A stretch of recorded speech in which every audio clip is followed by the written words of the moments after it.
আসসালামু আলাইকুম। আমি বনানী ব্লগার। এই তো বৃষ্টির সকাল নিয়ে চলে যাচ্ছি মেয়ের স্কুলে। আর বেশ কিছুদিন যাবৎ অনেক বৃষ্টি হচ্ছে। আর প্রতিদিনই এখন যেহেতু মেয়েকে নিয়ে আমার স্কুলে যেতে হচ্ছে, তো যে দিক দিয়ে যাই ওই রাস্তা দিয়ে যেহেতু আজকে যাচ্ছি, তো যারা নতুন পুরনো আমার ব্লগটা দেখা শুরু করেছেন আপনাদের সবাইকে অনেক ধন্যবাদ। যাদের কাছে আমার নোটিফিকেশান চলে গিয়েছে তারা দেখা মাত্রই আমাকে লাইক কমেন্ট করবেন এবং শেয়ার করবেন। আর যারা নতুন প্লিজ আমার চ্যানেলটা সাবস্ক্রাইব করে নেবেন, পাশে থাকবেন, বেল বাটনটা অন করে দিবেন নোটিফিকেশন ছাড়া মাত্রই যাতে আপনাদের কাছে চলে যায়। তো আজকে স্কুলের গেট খুলে দেওয়া হয়েছে, যেহেতু বৃষ্টি হচ্ছে বাচ্চারা যাতে ভিজে না যায়। তো স্কুলের ভিতরে চলে এসেছি, মেয়েকে এখন নামিয়ে দিয়েছি এবং স্কুলের ভিতরেও চলে গিয়েছে। মেয়েকে বিদায় দিয়ে আমি বের হয়ে যাচ্ছি। তো আজকে আমি কোথায় যাব এটা আপনাদের সাথে শেয়ার করব। আজকের ব্লগটা আপনাদের কাছে ভালো লাগবে। বৃষ্টি ভেজা সকাল সত্যি অনেক ভালো লাগে, আমার তো বেশ পছন্দ। একদমই অন্যরকম একটা আবহাওয়া, অন্যরকম পরিবেশ। তো এই তো আমি এখন যাচ্ছি হলো নারায়ণগঞ্জ ক্লাবের সামনে, যেখানে প্রতিদিন সকালবেলা একটা হাটের মতো বসে, একটা বাজার বসে, যেখানে সব কিছুই বিক্রি করে। তো আজকে আমি ওখান থেকে কিছু শাক কিনবো এবং একটা শাক আছে যেটা আমি নামটা ঠিক ওরকমভাবে জানি না। যখন ছোট ছিলাম আমার মা আমাদেরকে ওই পাতা দিয়ে কালিজিরা দিয়ে ভর্তা করে খাওয়াতো।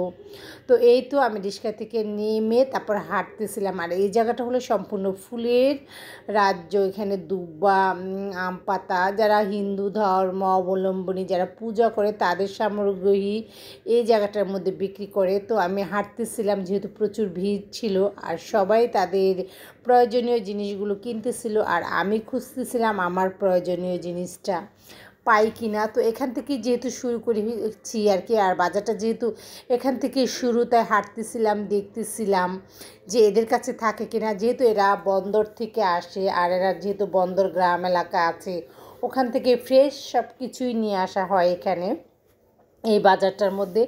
ঠিক 9টা-10টা পর্যন্তই এই বাজারটা এখানে থাকে। খুব ভোরবেলা থেকেই শুরু হয়, বৃষ্টির মধ্যেও তারা থেমে নেই, কিন্তু যে যেভাবে পারতেছে এখানে বাজার নিয়ে বসেছে, মাথার উপরে তাঁবু ছাতা দিয়ে। আর এখানে কিন্তু প্রচুর পরিমাণে ফুল বিক্রি করে।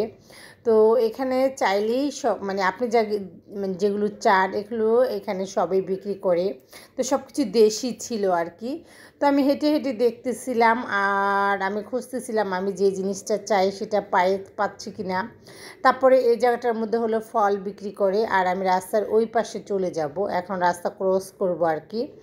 তো এই তো রাস্তা পার হয়ে আমি চলে যাচ্ছি রাস্তার অপর পাশে। আর আমার এই ছোট্ট ভিডিওটা আপনাদের কাছে ভালো লাগবে। তো আসার পরে এখানে যেটা দেখলাম, তেঁতুল, তারপরে মরিচ, আমলকি, বোম্বাই মরিচ আর ধনে পাতা। তো আমি লেবু মুলাচ্ছিলাম, 2 ধরনের লেবু ছিল, লম্বা লেবু এবং কাগজি লেবু। এগুলো আমি এখান থেকে কিনে নিলাম।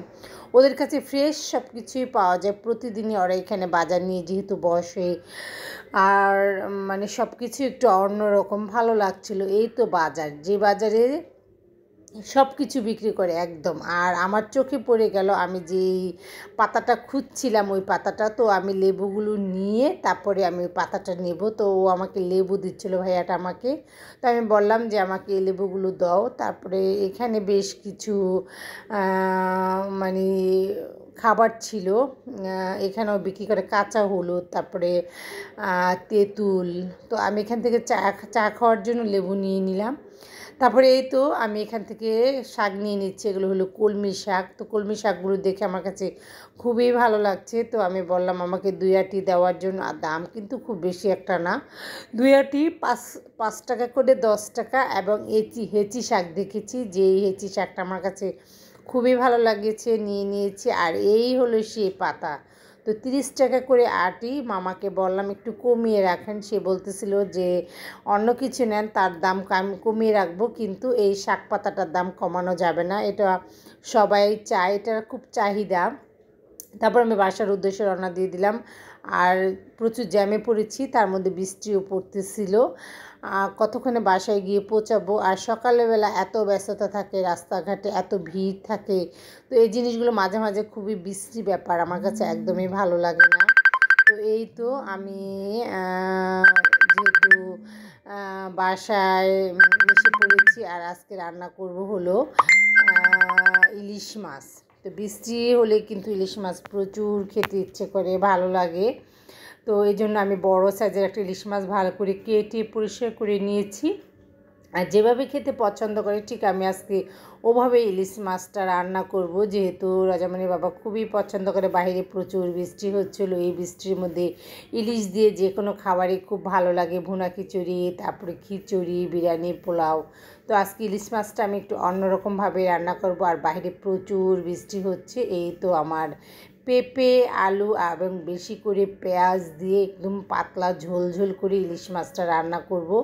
যেহেতু মশলাটা কষিয়ে আমি তরকারিতে দিয়ে দিয়েছিলাম, একদমই গ্যাসে স্লো ছিল, একদমই গ্যাস ছিল না।